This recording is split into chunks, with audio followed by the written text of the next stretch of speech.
Hello, everybody, and welcome to today's conversation with India Mahdavi. India Mahdavi founded her studio in Paris some 19 years ago, and today she runs her studio and showroom and shop from the same street in Paris, taking on a variety of projects ranging from interiors, architecture, installations, and furniture. Her spaces, such as the Gallery restaurant at Sketch in London, always have a very strong visual signature, and I would say use color in a very significant way. This is India Mahdavi's first ever trip to Sweden, so I think we should give her a warm applause and welcome her on stage. Welcome on the stage, India. Hello. Welcome. Do you want to sit Yes, here? thank you. Hello, everybody. So, I would like to start our conversation with from your street in Paris, actually. I would love you to tell us a bit about your studio and how you've organized it on that one street in Paris. Well, so it happened all in a very sort of natural and organic way, meaning that when I started my own company, I found this space which was a street level, Rue Lascaz. And that street has an interesting history because it's a street where Charlotte Perriand had her own studio. And in the word Las Casas, there's La Casa, you know, so I thought it was quite an appropriate name of a street to start. And I started, of course, with my design studio in that space. And I mostly started with apartments and residential work.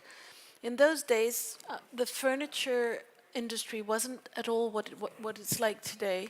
And it was much easier to design your own pieces when you needed them, to go and find something on the market, because you either had to go to antique shops or to the main Italian brands. And so as one thing led to another, I started putting furniture in the window because I had that display. And then 2 years down the line, I had somebody told me, oh, there's this office space open. So then I decided to move the studio and turn this first space into my furniture showroom. And really, when I say this showroom is really like a window of my work. And the way I design furniture is really according to my projects. I never sort of design a collection as such. I design it in regards to a project, in regards to a home, a restaurant, and then I pick and choose within whatever I've designed, pieces that can have another life than the space they were designed for. So here I am, I have my showroom and I have my studio. And then suddenly on this little street in Paris, there's another space that opens up. And I said, well, maybe I should take it. What should I do with this? So one of the other things I really have always been interested in is using know-hows throughout the world, meaning embroidery, ceramic, lacquer work.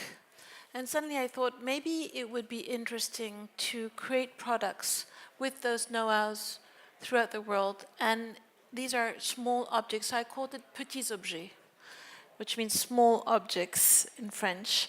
And there are a range of pieces. There were like 2 rules for me. One was that these objects came out of an artisan or a local know-how. From anywhere in the world, from Mexico to Vietnam, going through India to Iran, Turkey.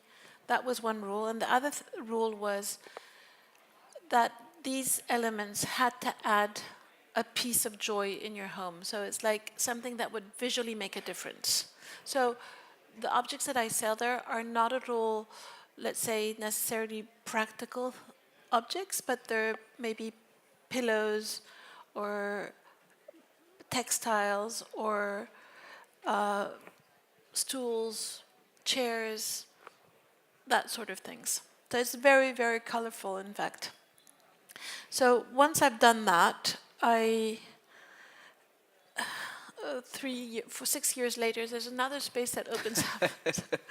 So I finally take that. So I have basically most of the little shops on the street, and I kind of like it because it makes me sort of one company that's very local, because I'm on one strip of street on one side. So there's a studio, 3 little commercial spaces, which are windows of what we do. And so it's very local, but very global at the same time, because I managed to do works everywhere in the world.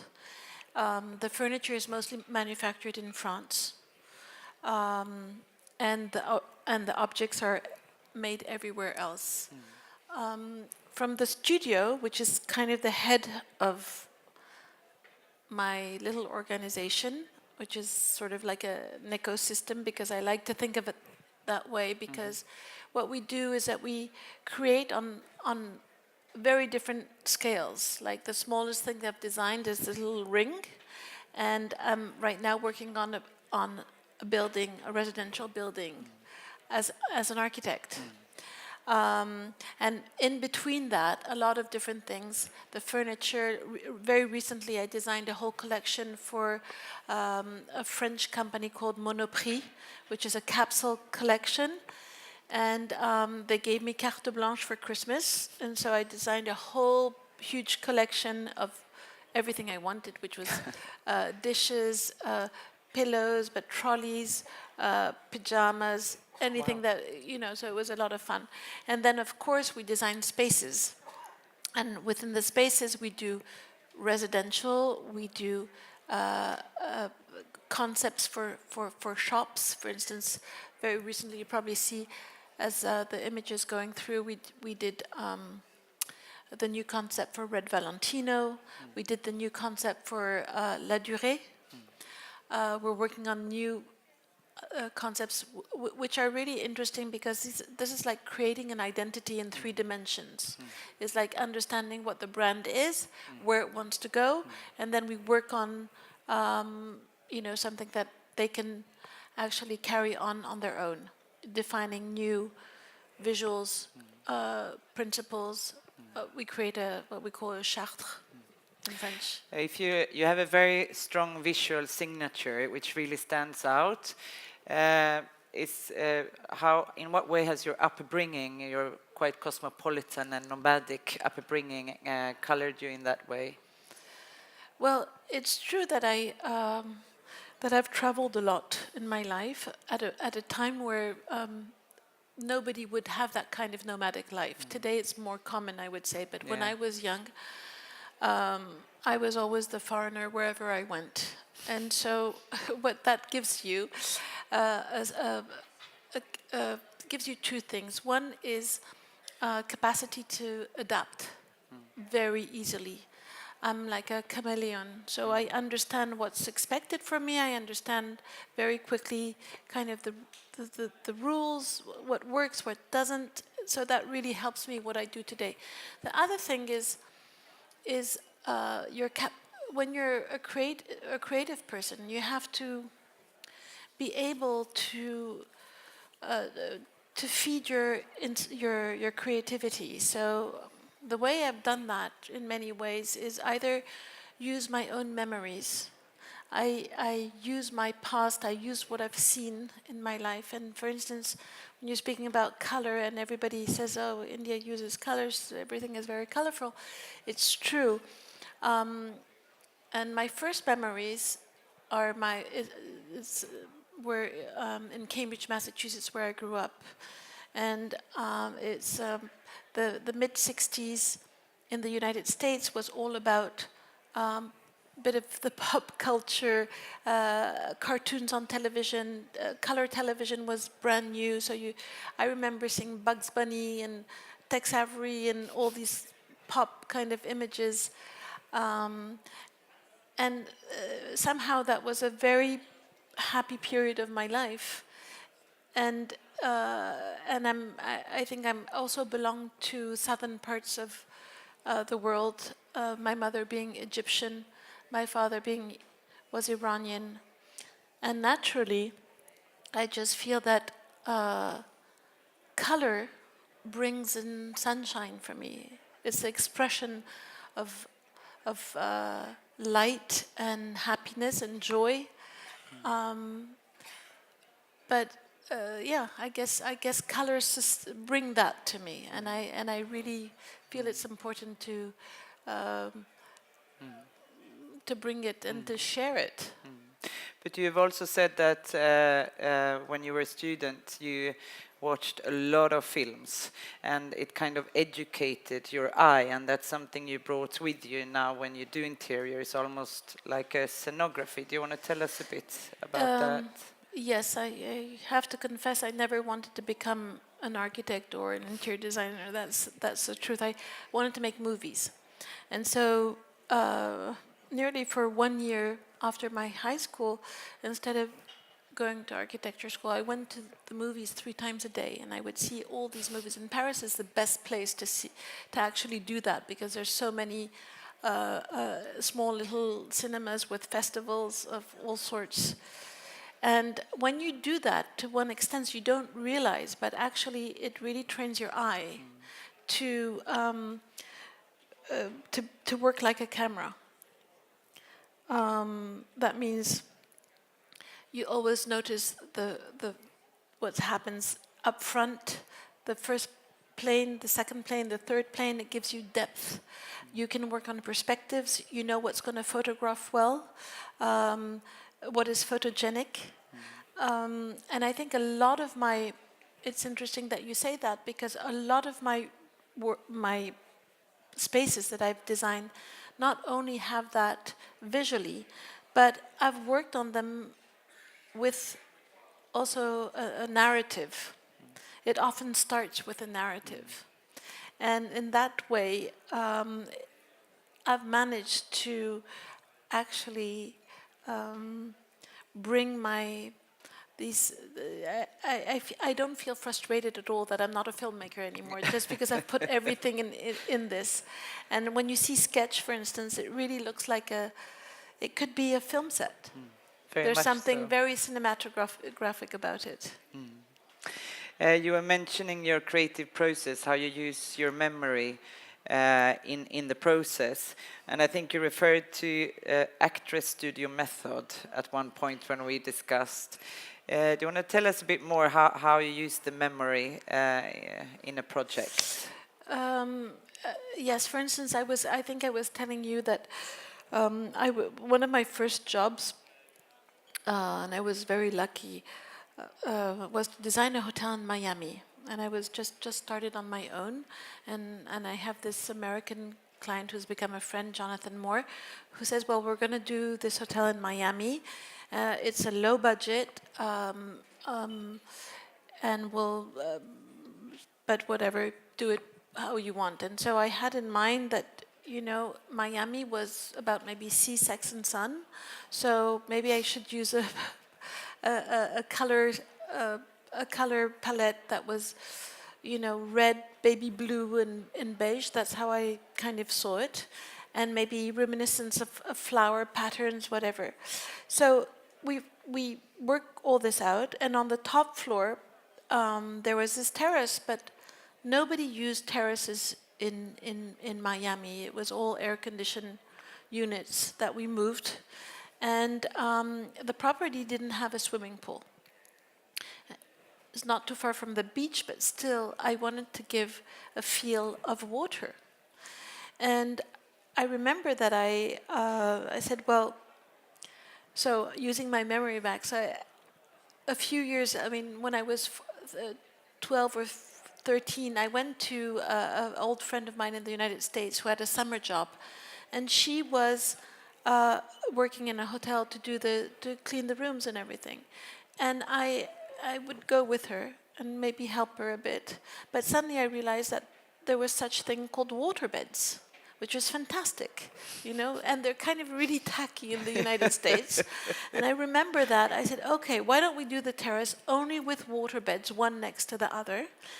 And we put them on legs as if they were, tech pieces of furniture made out of teak wood. I'm sorry, and so we had these two huge L shapes of water beds, and the terrace became when the hotel opened within 2 months the only place to hang out because of those that feel of water unexpectedly. And it's just because I had that, I remembered that experience of that, and it happens the whole time, the way you use your your memories, and sometimes it's even without knowing that you use that. But how does it work when you take on a project? I mean, you do both residential and private and bigger projects, restaurant and hotels and such. What's the starting point? Well, okay, I think we should separate residential and maybe more public spaces. Residential is something very specific for me because, of course, I always start with a space and a person, but I see residential work more like portraiture. So it's really defining.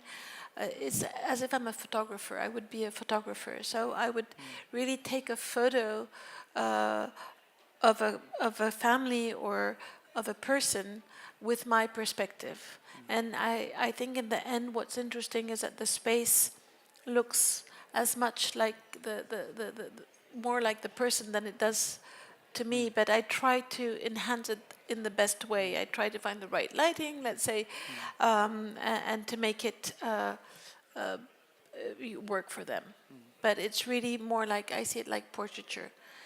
And the other spaces is really, I find listening, understanding what is expected from me, and listening to the space, because a space tells you a lot when you really listen to it and try to enhance it, get the best out of it. And also, of course, a good client, a good project is a good client, in fact. You know, and that really makes a difference. You know, and I think also what happens with me is when I have a new project is also what I try to do is answer a question. And I think the hardest part is defining the question that you want to answer. And that's the hardest part of projects. What do you want to say, and why should it, what difference can I make in a project like this? I found this quote that I really liked, and I'm all dressed in black, and I'm glad that you're not as colorful as I thought in your dressing. And you said, I found that people are scared of color. Why? Because picking the right one is difficult, which is why I compare it to a wardrobe.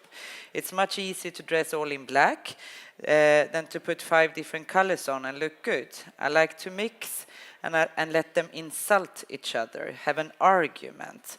When they're too perfect, it's boring, and I love that quote. Do you want to talk a bit more about how you use colors in different spaces? Because we discussed also earlier that it's a bit different in different cultures as well. It's true. First of all, it's true that people, I find, are scared of colors. You know, it's a big fear. And their fear of, I'm going to get bored with it. I know I'm going to do it white.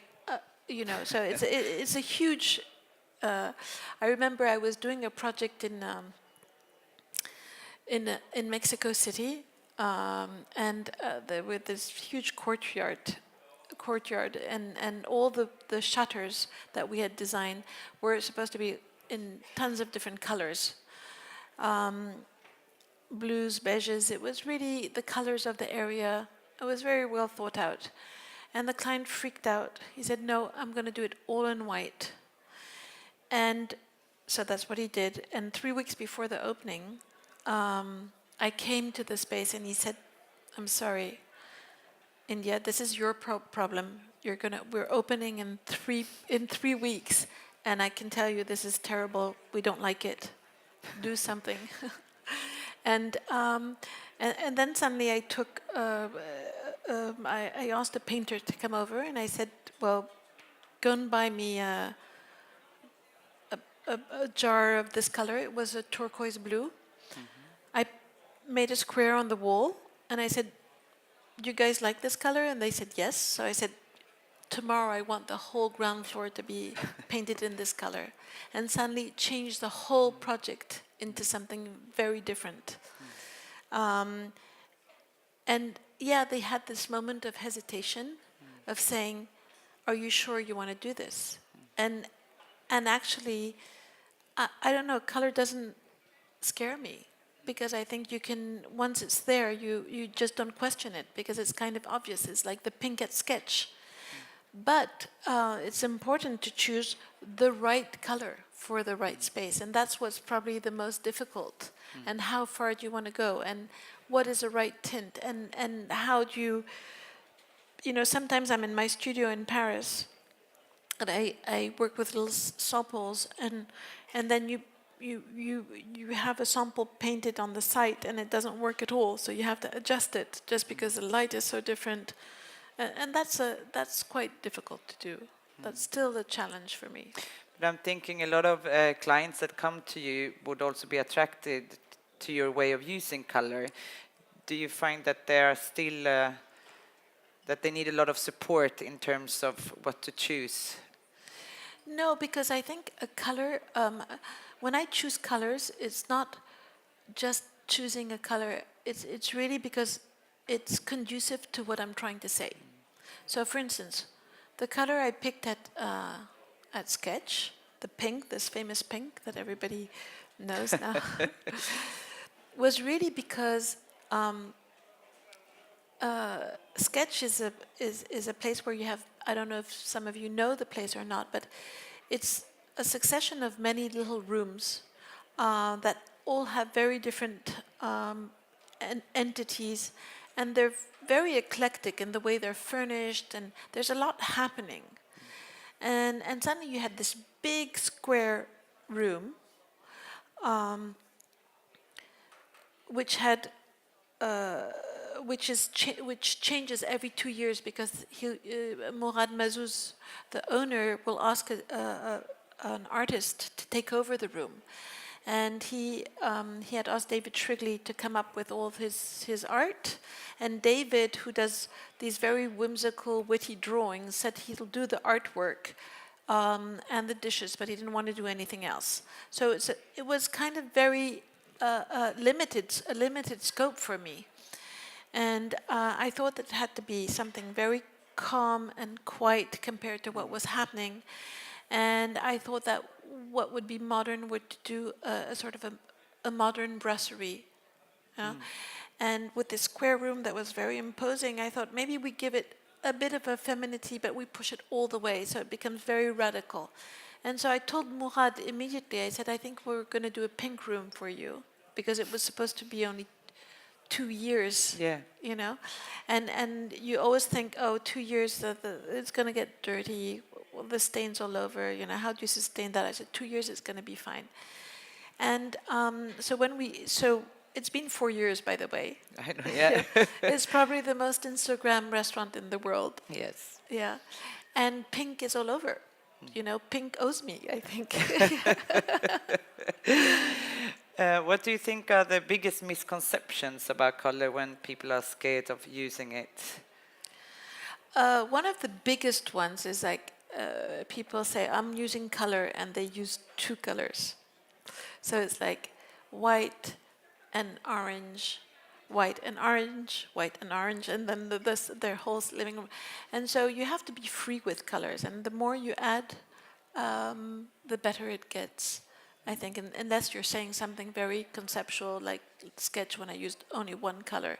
But I think you can go, it's nice to work with at least 3 colors. Yeah. This, for instance, is a whole collection of fabrics I did with Pierre Fray, and in 3 qualities. I'm just saying this because it's interesting the way I mix those colors. Every quality has a different shade, nearly the same shade, but it's slightly different, just to make it swear at each other. So the greens swear with each other. the blues too, Yeah. and then you start a conversation. That's what I really think Yeah. about colors. Yeah. You likened the your private commissions or clients to portraiture, which is very beautiful, I think.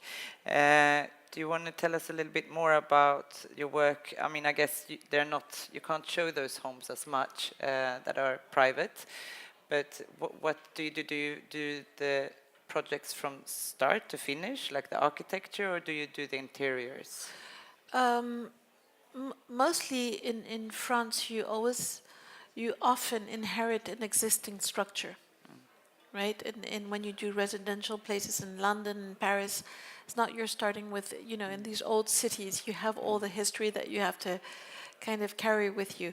So mostly I do renovations, but sometimes like I'm doing a house in the south of France and we had to create an extension to the house. So yes, it's a bit of architecture, but it remains remotely, very remote, in fact.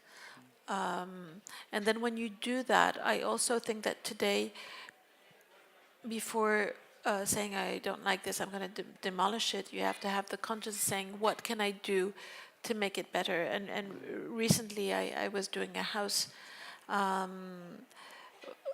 in the south of France near Saint-Tropez for the Mitterrand family. They have an open air gallery, and I think the house was probably the most ungraceful house I had seen in a long time. It was sort of a construction from the year 2000s, unfinished, and wanting to be Italian, Tuscan pavilion of some sort, but really, really ungraceful. And when I inherit a project like that, it's like, oh God, what am I going to do? And so you start thinking and thinking, and so really I created a basement. I enlarged it. I put the house on a sort of a very extended base, and in the end, I thought, because this was completely linked to the art and to they have instead a huge park with all these sculptures. I really thought that the only way to deal with this house was to sort of erase it. So I painted it in silver all the way, all around. And in the end, it looks really good. Yeah. How do you work with a project like that in your studio? You have 20 people? Yes, my whole organization is approximately 20 people, but within those 20, you have sort of a commercial team who deals with the sales and the furniture on an everyday basis and the small objects. I have a production team that oversees the production, who sources, production is a big part. And then administration, of course, but also in the creative team, we have people from many different backgrounds. We have interior designers, architects, designers, textile designers, and also, importantly, and I find this, I'm saying this for the students who are listening to us, today I've realized how the profession has changed quite a bit, and how communication is really part. I spend a lot of time trying to communicate in the right way what we've done, and so I work with somebody who lets me write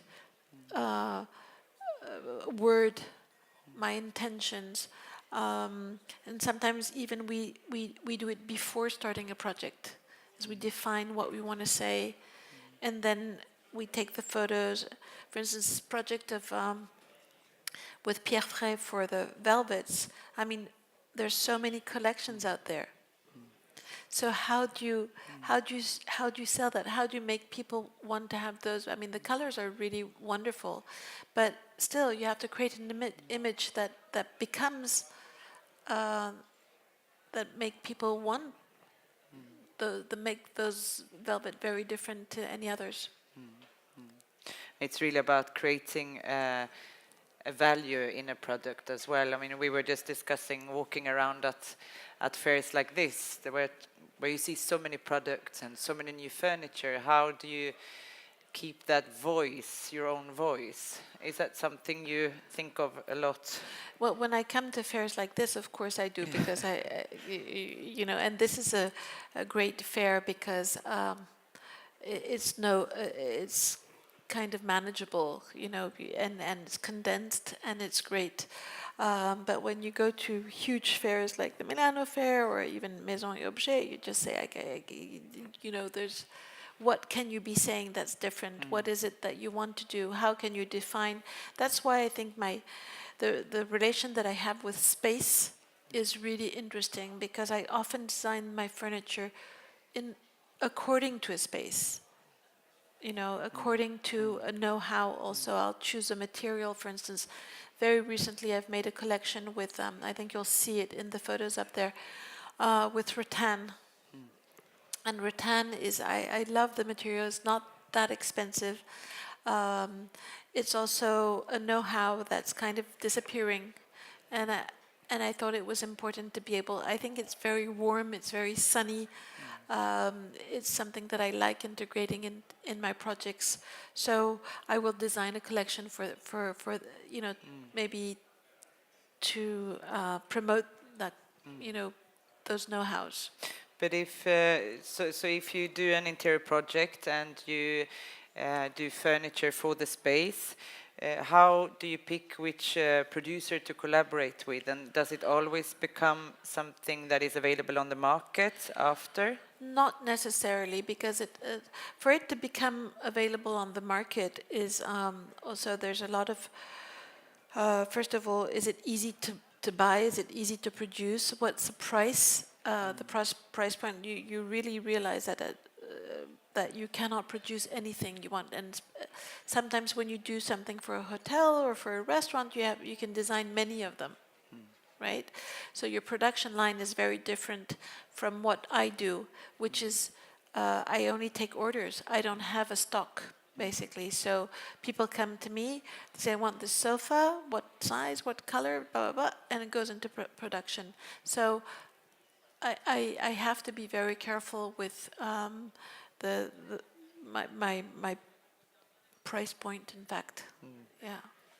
But which piece of furniture is the most sought after and sold that you have made? So I have one piece of furniture that is called the Bishop, which is made in ceramic. And I think you'll see it somehow coming along. It looks like a chess piece. It's an interesting piece. It has an interesting story because it was designed initially for a nightclub in New York as a high stool. And this bar that we designed was only one big bar with only those stools that were moving around. And I wanted something that was quite graphic and sculptural. So we designed this piece, and once the place was opened, very successful, I said, well, maybe I should take this piece and make it lower as a side table, because I think it will have maybe its own little success or something. And so we designed it in wood. It was turned wood. And as we went along, we realized that it was quite expensive to produce and a lot of production problems, because the wood had to be very dry in order to be turned. And the next project came along, which was a hotel in Mexico City. And for that project, I decided that it would be interesting to work with warm and cold materials. Warm meaning wood, cold meaning ceramic.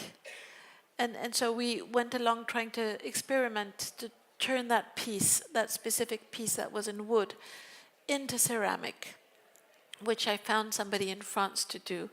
And so he made them. The design had to change a bit to make the central pieces a bit wider. And suddenly we made a mold. It became there it is. It became very easy to produce. And it comes in 18 colors.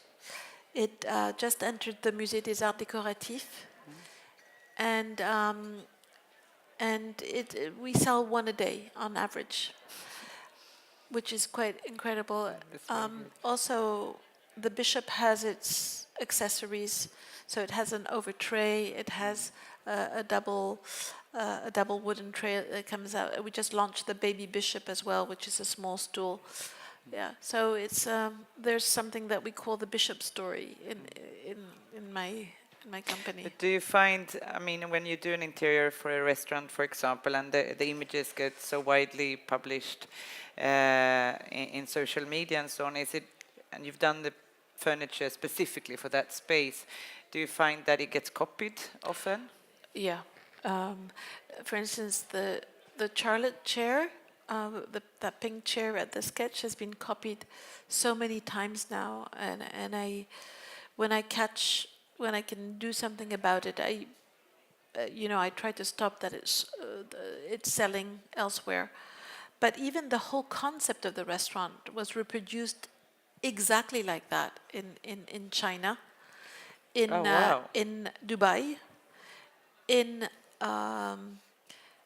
Korea, You mean as a whole, the whole as a whole, space? as a whole space.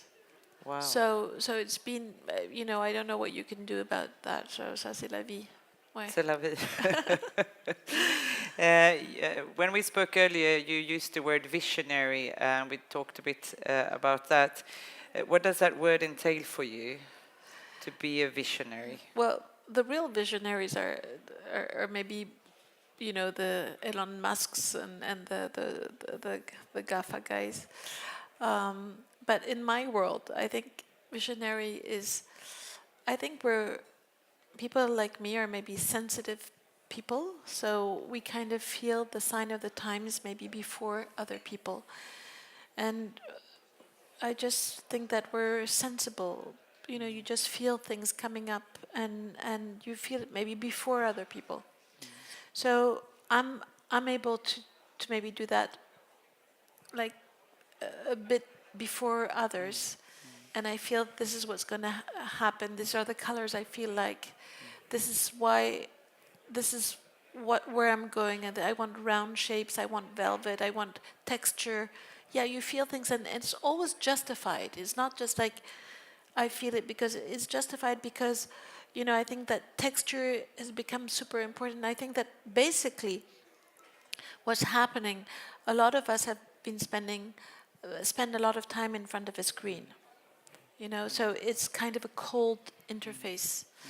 And to compensate that, basically we want our senses to be engaged a bit more. So we want our eyes to be engaged, our view. So that's why we want more color. We want the touch stronger. So we want more texture. Basically, if you look at all of that, it's so velvet is part of that touch, but also a lot of fabrics you can see have a lot more texture coming out.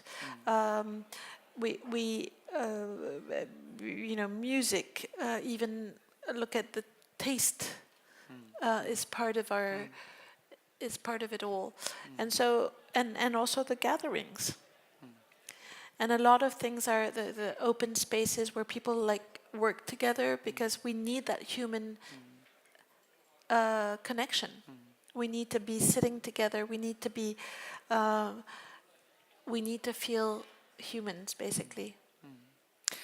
The sizes of your projects that you take on, you mentioned before that you don't get very big projects, you said. That's a question of definition, of course. But why do you think that is? Well, I was saying that if I look at my work, I've managed to create a language with relatively small projects. Like hotels that I've done are maybe 50 rooms maximum. Restaurants are not huge restaurants, but I've managed to define an aesthetic with small projects. Smaller projects. I don't have like. I feel that I was saying maybe it was a limitation of somehow of being a woman. of how far you can go with that. And don't get Do me you wrong. mean by choice or because No, they come to you with a certain... yeah, exactly. Yeah. Because I mean, when I started out, I was very lucky because being a woman helped me a lot. Just because I was had a huge support from the press. Most of the magazines are run by women in this profession, and they were very supportive to me. And as my office started growing, I just feel sometimes that the bigger projects, the clients think that it's better to have a man involved somehow that I won't be able to manage. So now I walk around with my lawyer. Yeah. But if you could decide yourself, then would you want bigger, larger projects? What type of projects would you No. love to take on? No, not necessarily bigger projects. I think that now I've reached it's interesting to change scale at one point. It's not necessarily the huge project, but maybe saying, okay, what is my involvement? Maybe going to a bit more to architecture, if I could do that. Maybe it's also time for me to think of my work for myself and say maybe I become my own client. And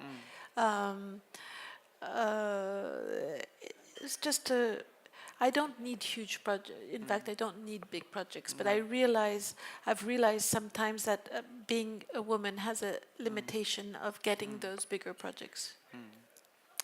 What projects do you have ahead of you now, both in terms of furniture and interiors? Well, now, so this is a new side of things also. I do a lot of collaborations for different brands and companies. And Milan is coming up in a few months, so I'll be presenting 5 different projects over there.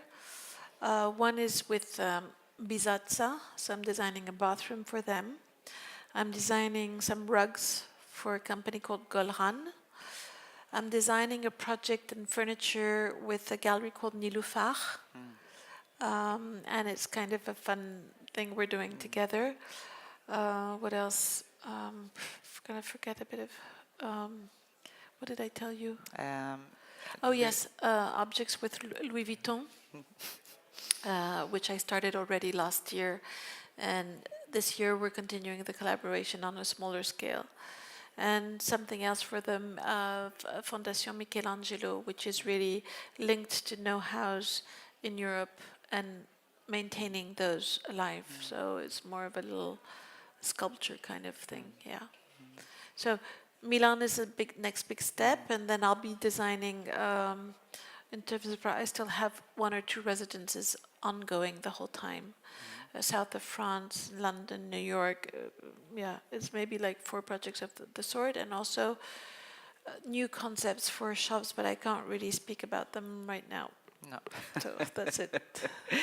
When you travel to fairs like this, and for the first time to Sweden or other places, what is it that you seek out in a culture and want to learn more about? What are you intrigued to see more of here and understand? Well, first of all, I went around the fair, and I saw a few companies that I were really impressed. I told you earlier on that I think the fair is quite homogeneous in the quality and the quality of design and the design itself. But I saw a few things that are really interesting that I liked, like a company called Lintex, and it's one product pushed to a, and then I saw a material that I really thought was interesting called books, yeah. But I'm very excited to be here. I want to. I've been for a very long time working with Sven Sten, so I want to go and see Joseph Franck. I want to go and see. I mean, discovering the city, the everything, you know, and I'm very happy to be here. Do you have, because we were discussing earlier also how we lived in Sweden and the sizes of our homes and so on, is that a way for you to also understand the culture, to see how people live in each city? Of course, I think everything is to understand the city. You have to. It's great to be able to enter people's homes, to see how they live, to see the size of their apartments, to see what kind of furniture they use. I think all of that is important, but it's also important to, you know, even the hotel I'm staying in and just walking around the city, but also trying, you know, the treatments in the spa. That's part of the whole experience of a city. And I haven't been here long enough to be able to, because I just arrived yesterday, and I went to see a very beautiful opening of the Borlek brothers with Quadrat, which I thought was really interesting. Yeah. And I guess you have a long plan of things you want to do, because you're staying for a few days as well. Yeah. I want to end this conversation about speaking about the northern countries, or Sweden and Scandinavia, and how you see or look at our use of color, and maybe an analysis why we use color in that way. Well, when I think of Scandinavia, I as a whole, you know, I shouldn't summarize too much, No. because every country has its own specificity. But it's true. I think there's not. It's not a culture of colors. What I see is everything is, the wood is all blonde, more or less blonde wood, and I see it beige, light colors. But although things are changing, because here in the fair there's a lot of colors, but I think it's a matter of light. You know, I think sometimes the light. Colors change in the south of France, or in a sunny country. You want to use more colors because the sun kills the light. You know, in a way, it turns the colors down 30% at least. You know, if you put and so I think that I understand why the colors here are more subdued. And the palette, you know, the Gustavian style is all like sort of grays and blues and light colors, and I can understand it's a matter of light. That's how I feel about it. It's very interesting. Thank you so much for coming here. I'm so happy I got a chance to talk to you today on stage. Thank you, Anna. And I hope you will enjoy the rest of your visit. Thank you very much, and thank you to the Stockholm Fair, and thank you to Ulrika and to Philippe, who've invited me here. Let's give India Mahdavi a big applause.